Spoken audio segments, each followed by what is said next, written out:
Sizə qurban olub bacılar, qardaşlar, mənə bir kömək eləyin.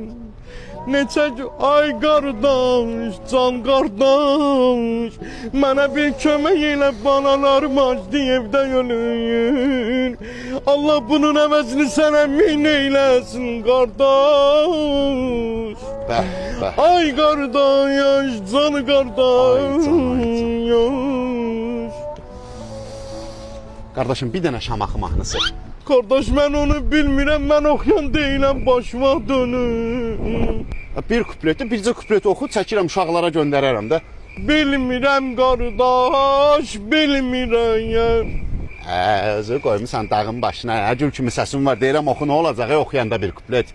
Meyil salmışam axı, heyran olmuşam. Səni necə almayım, ateşinə yanmayım.